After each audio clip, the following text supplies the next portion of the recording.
Good evening, ladies and gentlemen. This is your host, Christopher Michael Curtis Bowen, and we're just going to jump straight into it. I would love to present this, which has always been here, but present this wonderful truth of light, love, liberty, of ascension, masters from beings, of course, from the depth of my heart and all my soul, but throughout the entire galaxy as we learn from the experiences of those who, well, have been visiting us for about over 79,000 years. So I would like to present this message, dear ones. We greet you with love and appreciation for all that you are in this moment. This, quote, language of light, quote, work has been brought forth at this time to enable those of you who feel called to do so to take giant steps towards your own enlightenment process. We have crafted energies that will support you in being able to move back into a place of realignment to the self and remembrance of your place within the universal consciousness. The time has come for many of you to reconnect to this aspect of yourself so that you can navigate your place within the collective.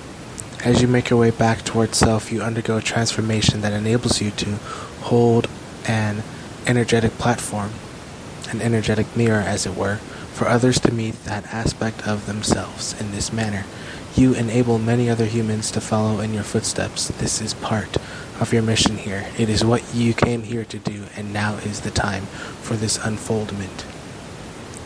We have many tools that will enable you to awaken to yourself. This course is specifically designed to facilitate and accelerate this process. Our mission is simply to assist you when you call upon us, to adjust your energies to aid you throughout your integration processes, and to support you in aligning back to your original design.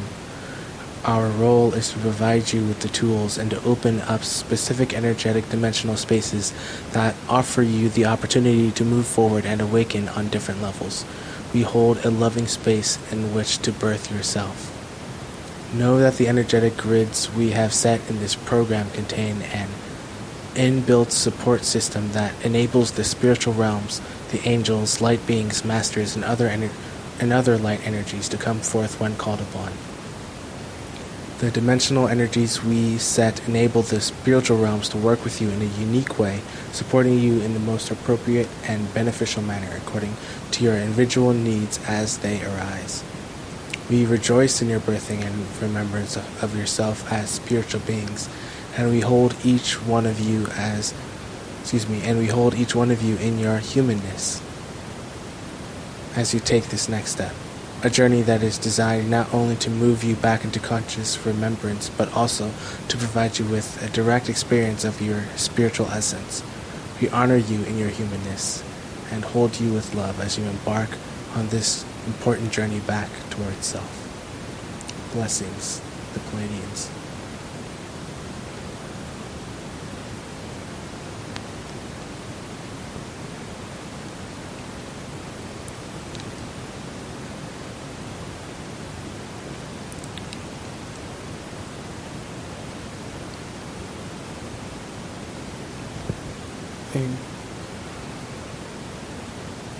The phrasing or the type of group or model that could be the representation of the Pleiadians are the protective parent model.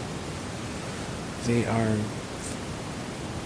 very protective and, in a sense, good shepherds. Good shepherd ETs, and they want to see us grow. They want to see us develop, and ultimately, we all want to evolve and become more enlightened.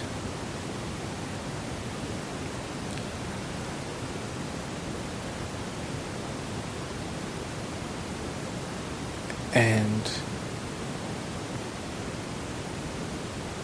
there are motivations, different extraterrestrial races have different motivations and activities. And one of them is, of course, the protective parent model. Now, the protective parent model in the ET category wished to shield humanity as an adolescent species as far as possible for the dangers that exist for it as an evolving species. This is a research study by Dr. David Zawa, which is incredibly important and key just for enlightenment and just awareness of the self, and returning, of course, back to who we can be, and leading back into the type of evolution that we remember, that which we can ultimately become, cooperate with, and therefore exist as a sovereign nation able to join the Galactic Federation, not just as observers, but as members. Of course, which is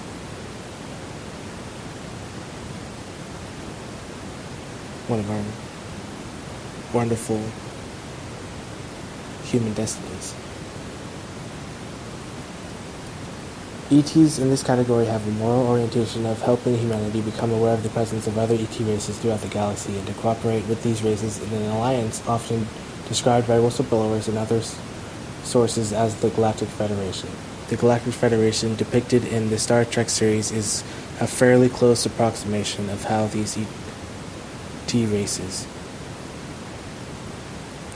There is a respect for the sovereignty of humanity and a desire to help humanity unite and integrate advanced technology in order to be ready for ascension to the Galactic Federation.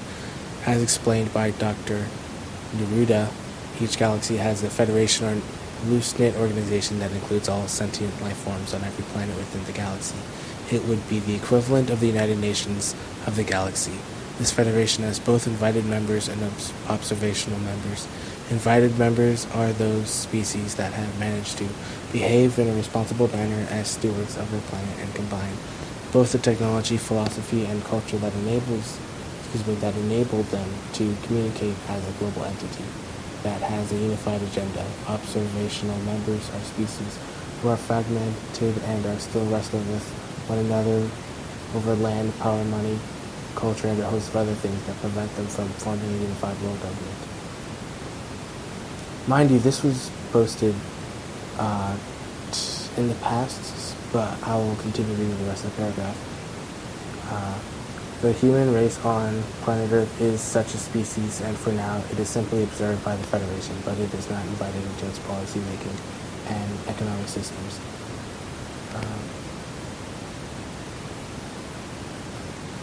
A little bit of history. These UT races do not enter into agreements for providing advanced technology for weapons programs.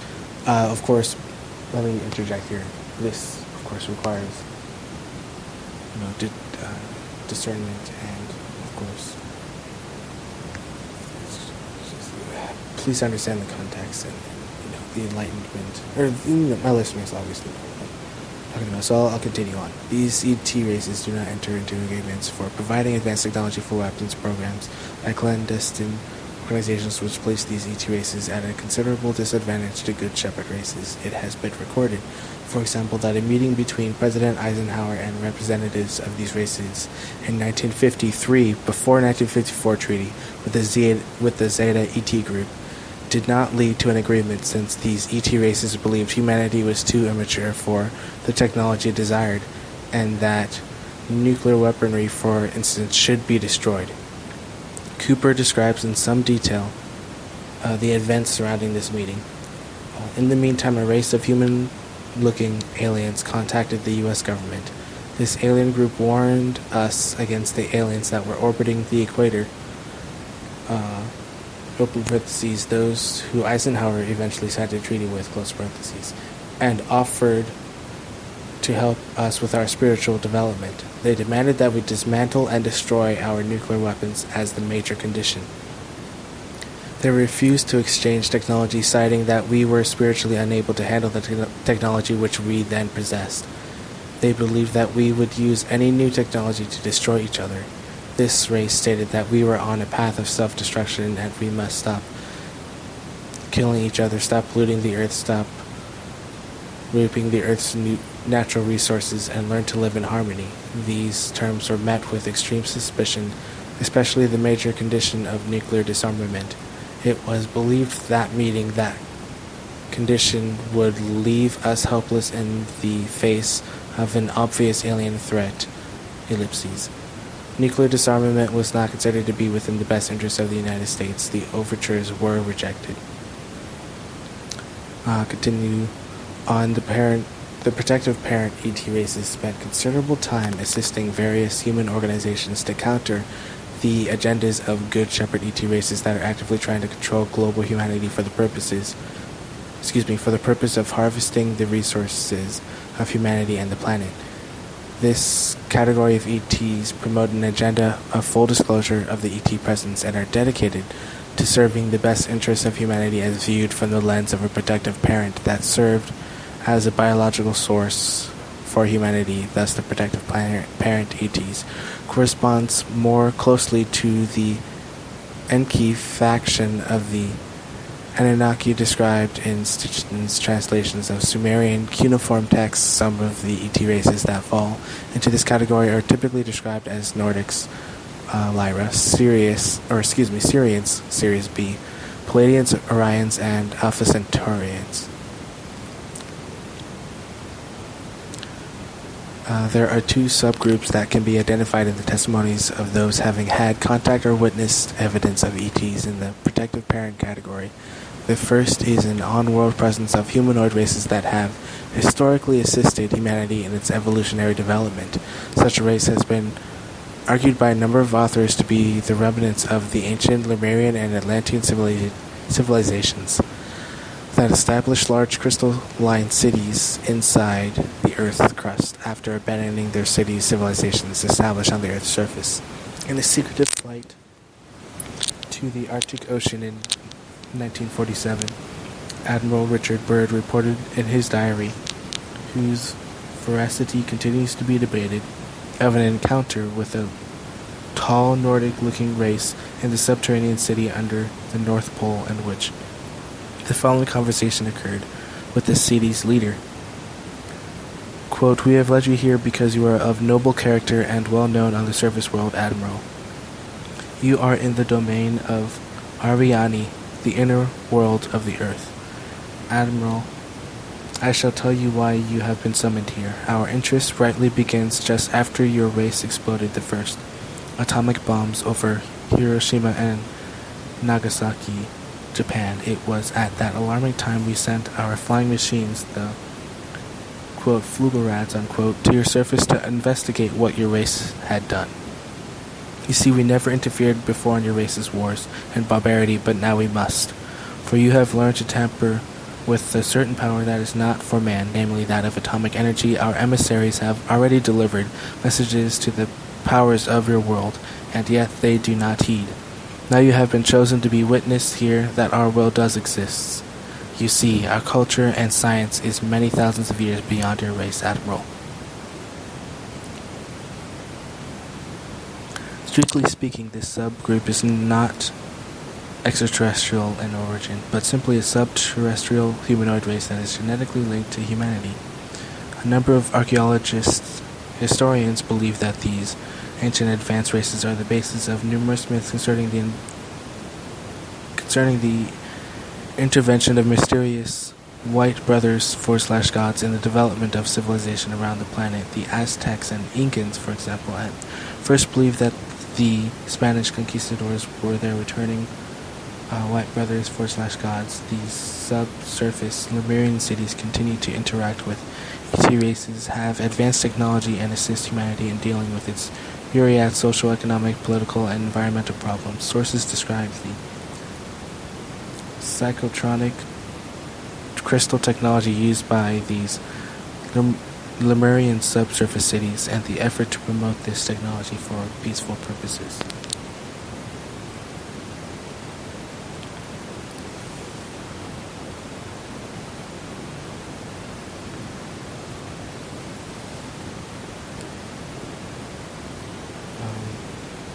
There's a third analogy to be used to describe ET influence.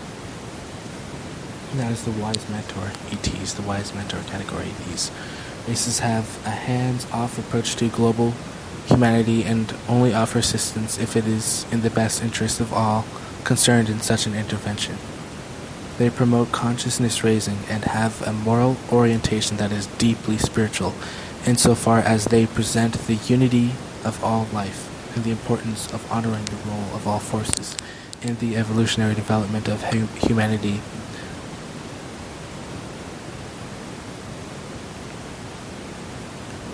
I believe they're supposed to say that they do not offer technology in the conventional sense, but a highly advanced language of light technology consisting of sacred geometrical forms that are simultaneously found throughout the universe in the atom and the human energy field. They teach that understanding the sacred geometry light patterns in all life will lead to the emancipation of individuals and life on the planet. Wise mentor ETs do not go directly confront and counter the influence of good shepherd ET races, which differentiates this category from the protective parent. Indeed, wise mentor ETs warn against the implicit dangers of intervention, since this may retard the evolutionary growth of humanity.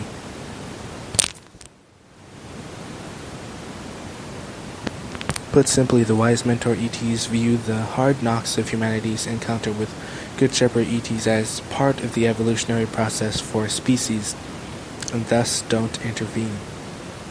In contrast, protecting humanity from the hard knocks of humanity's encounters with Good Shepherd ETs is an important goal of protective parent ETs. The philosophical issues here are the same, confronting an energy healer in preventive medicine. If the alternative medicine practitioner simply healed the illness without active collaboration by the patient, then the patient recovers but would be susceptible to future recurrences. The accomplished alternative medical practitioner simply demonstrates to the patient how to heal him/herself, thereby minimizing the chances of future recurrences.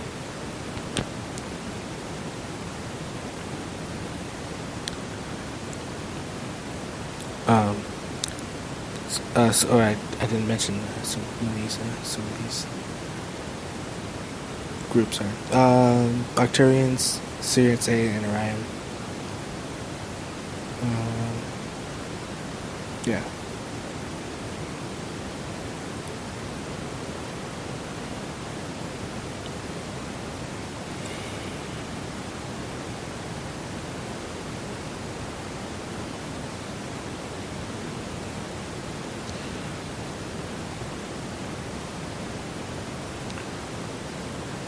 Ultimately, just speaking from the heart and from the mind and from the spirit, from my wisdom, I know honestly, like, we already are, in a sense, like, have the intellect and the ability and the connectivity to be a Type 60 civilization. Therefore, we are more than able and capable of promoting the welfare of not only each other, as we are extremely in tune and connected here on planet Earth, but to join the Galactic Federation as members of the Star Nations, which we pretty certain actually already are members of.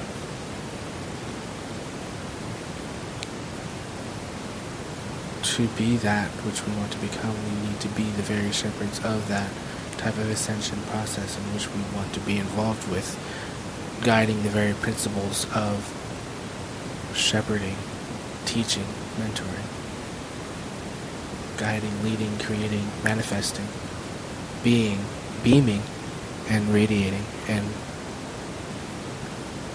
being conclusive, understanding, and be in tune with one another.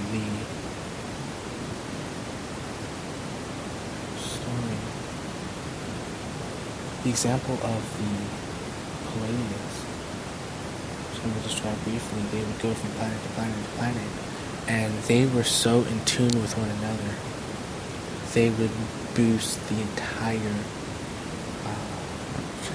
they were able to feed billions and billions on these planets, and the planet prospers even more from from their presence, from their actions, and they're just.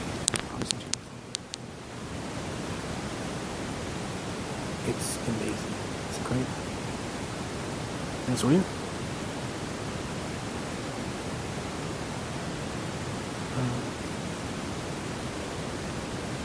Story. We've gone to many different planets. And Reading Marion said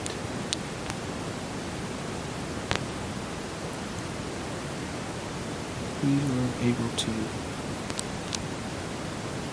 actually be in tune with them, guide, in tune with them, learn from them, and then utilize that wisdom to do the beautiful things here on this earth that we are now doing as a Type 16 civilization. 169. The power output is 10 to the power of 169 watts.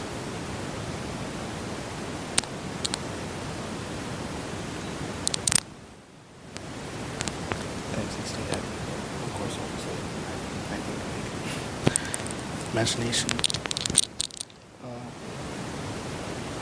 But in this key, it's very important that we, our hearts and minds actively work towards this ascension process, in which we're all involved in.